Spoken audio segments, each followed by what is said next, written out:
오늘 말씀은 히브리서 11장 1절에서 12절까지입니다. 믿음은 바라는 것들의 실상이요 보이지 않는 것들의 증거니 선진들이 이로써 증거를 얻었느니라. 믿음으로 모든 세계가 하나님의 말씀으로 지어진 줄을 우리가 아나니 보이는 것은 나타난 것으로 말미암아 된 것이 아니니라.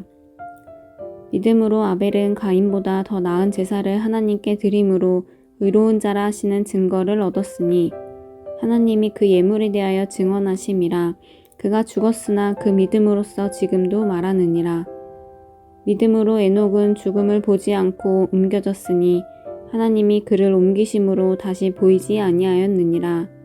그는 옮겨지기 전에 하나님을 기쁘시게 하는 자라 하는 증거를 받았느니라. 믿음이 없이는 하나님을 기쁘시게 하지 못하나니 하나님께 나아가는 자는 반드시 그가 계신 것과 또한 그가 자기를 찾는 자들에게 상 주시는 이심을 믿어야 할지니라. 믿음으로 노아는 아직 보이지 않는 일에 경고하심을 받아 경외함으로 방주를 준비하여 그 집을 구원하였으니 이로 말미암아 세상을 정죄하고 믿음을 따르는 의의 상속자가 되었느니라. 믿음으로 아브라함은 부르심을 받았을 때 순종하여 장래의 유업으로 받을 땅에 나아갈새 갈 바를 알지 못하고 나아갔으며 믿음으로 그가 이방의 땅에 있는 것 같이 약속의 땅에 거류하여 동일한 약속을 유업으로 함께 받은 이삭 및 야곱과 더불어 장막에 거하였으니 이는 그가 하나님이 계획하시고 지으실 터가 있는 성을 바랐음이라. 믿음으로 사라 자신도 나이가 많아 단산하였으나 잉태할 수 있는 힘을 얻었으니 이는 약속하신 이를 미쁘신 줄 알았음이라. 이러므로 죽은 자와 같은 한 사람으로 말미암아 하늘의 허다한 별과 또 해변의 무수한 모래와 같이 많은 후손이 생육하였느니라. 아멘.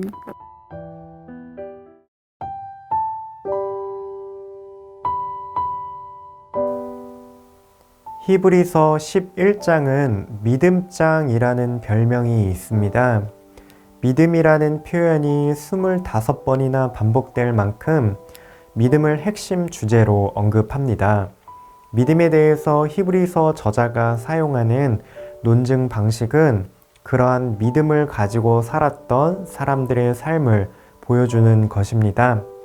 명예의 전당이라고 들어보셨을 텐데요. 예술이나 스포츠에 있어서 위대한 업적을 남긴 사람을 기념하기 위한 자리입니다. 히브리서 11장은 믿음에 있어서 명예의 전당에 오른 사람들을 보여주고 있습니다. 그들의 삶을 통해서 우리 역시도 믿음을 갖는다는 것이 무엇일지, 믿음 가지고 사는 삶은 어떠한지 배우도록 초대합니다. 과연 우리가 배워야 할 믿음의 원리는 무엇이 있을지 함께 믿음의 선조들을 통해서 살펴보도록 하겠습니다.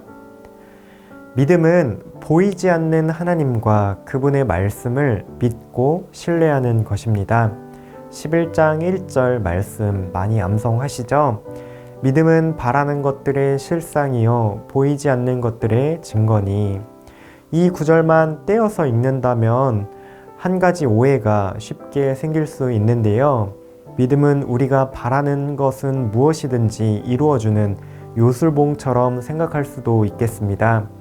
긍정의 힘을 믿고 긍정적으로 생각하고 바라면 그러한 일들이 이루어진다라고 세상은 가르쳐 주죠. 성경에서는 이러한 이야기를 하고 싶은 것은 아닐 것입니다. 물론 우리 사고가 긍정적일 때 주는 유익이 분명히 있습니다. 그러나 세상은 우리가 생각하는 대로만 흘러가지는 않습니다. 혹여 생각하고 믿는 대로 이루어진다 한들 그것은 어디까지나 세상의 일일 뿐입니다. 히브리서 말씀에서 우리가 바라야 하는 것, 소망해야 하는 것은 과연 무엇이라고 가르쳐 줄까요? 바로 앞에 10장이 믿음에 대한 이야기로 마치고 있으면서 무엇을 우리가 소망하고 바라야 할지를 가르쳐 줍니다. 10장 36절 너희에게 인내가 필요함은 너희가 하나님의 뜻을 행한 후에 약속하신 것을 받기 위함이라. 인내, 끝까지 참고 견디고 소망을 놓지 말아야 할 것은 바로 약속하신 것이 있기 때문입니다. 즉 우리가 믿고 바라고 소망해야 할 것은 하나님의 약속, 그분의 말씀입니다. 그 약속을 주신 하나님과 약속이 담겨 있는 말씀을 우리가 믿고 바라고 소망해야 합니다. 하지만 하나님과 말씀의 약속은 눈에 보이지 않습니다. 3절에서도 믿음으로 우리는 세상이 하나님의 말씀으로 지어졌다는 것을 깨닫습니다. 보이는 것은 나타나 있는 것에서 된 것이 아닙니다. 이렇게 말하고 있습니다. 어떤 사람들은 하나님을 직접 볼 수 있고 만질 수 있으면 믿겠다고 말합니다. 볼 수 없는 것, 과학적으로 증명되지 않는 것은 믿지 않겠노라 말을 하죠. 하지만 보이는 것이 세상의 전부가 아니라는 것은 이미 잘 알려진 사실입니다. 증명된 과학 공식도 세월이 지나고 나면 잘못된 것으로 뒤집히기도 합니다. 보이는 것은 진짜로 우리에게 신이 될 수 있을까요? 그것은 하나님이 아니라 한낱 피조물로 만든 우상에 불과합니다. 참 하나님은 보이지 않는 분입니다. 그분의 말씀과 그분의 나라는 오직 믿음의 눈으로만 볼 수 있습니다. 히브리서 저자는 믿음 가지고 하나님과 그분의 말씀을 바라보며 살았던 사람들에 대해서 계속해서 소개를 해줍니다. 아벨과 에녹과 노아와 아브라함과 사라입니다.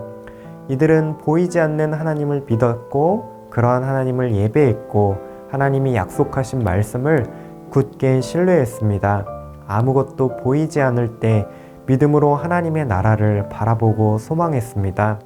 그렇다고 그들이 모든 일에 있어서 술술 다 잘 풀린 것은 아니었습니다. 아벨은 믿음의 제사를 드렸지만 형에게 죽임을 당했습니다. 노아는 방주를 짓는 동안 노아 시대 사람들은 여전히 시집가고 장가가고 먹고 마셨습니다. 오직 노아만이 하나님의 약속의 말씀을 붙들고 방주를 지었습니다.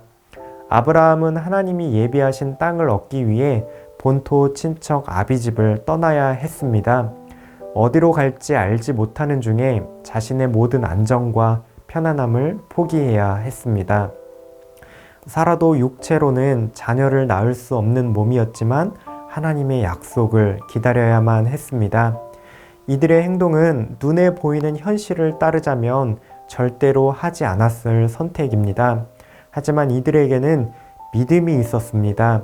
현실의 어려움과 사람들의 비난과 조롱과 또 약속이 성취되지 않는 초조함을 뛰어넘는 굳은 신뢰와 소망이 있었습니다. 6절은 이들의 믿음을 이렇게 소개합니다. 믿음이 없이는 하나님을 기쁘시게 하지 못하나니 하나님께 나아가는 자는 반드시 그가 계신 것과 또한 그가 자기를 찾는 자들에게 상 주시는 이심을 믿어야 할지니라. 하나님이 계신 것을 믿었습니다. 하나님은 세상은 줄 수 없는 약속들로 우리를 맞아주심을 믿고 하나님 앞으로 나아갔습니다. 표류하는 세상 속에서 믿음이라는 말뚝에 자신의 삶을 단단히 묶어두어 믿음을 따라 행하였습니다. 성도인 우리는 아무도 지켜봐 주지 않고 인정해 주지 않고 세상에서 손해를 보는 듯 해도 믿음 가지고 일평생 묵묵하게 하나님을 향하여 걸어가야 합니다. 왜냐하면 우리는 세상이 볼 수 없는 것을 볼 수 있기 때문입니다. 믿음을 통해서 우리 인생을 지으시고 우리를 향한 계획을 갖고 계신 아버지 하나님을 볼 수 있습니다. 우리를 구원하기 위해 죽기까지 사랑하신 예수님을 볼 수 있습니다. 끝까지 우리가 믿음의 경주를 완수할 수 있도록 힘과 능력을 주시는 성령 하나님을 볼 수 있습니다. 그리고 우리를 위해 예비된 영원한 위로와 안식이 있는 하나님 나라를 바라보게 됩니다. 세상 보이는 것들에게 우리의 마음을 빼앗기지 않는 그런 하루가 되시기를 바라며 오늘도 믿음 가지고 살아가는 모든 청년가족 되시기를 소망합니다. 함께 기도하시겠습니다. 보이지 않는 하나님과 약속하신 말씀을 바라고 소망하는 믿음의 눈을 주옵소서. 믿음 가지고 세상의 유혹과 시험을 싸워 이기며 하나님 나라를 향하여 끝까지 완주하게 하옵소서. 오늘도 믿음의 눈으로 세상을 바라보는 하나님 나라 백성으로 살아가시기를 소망합니다.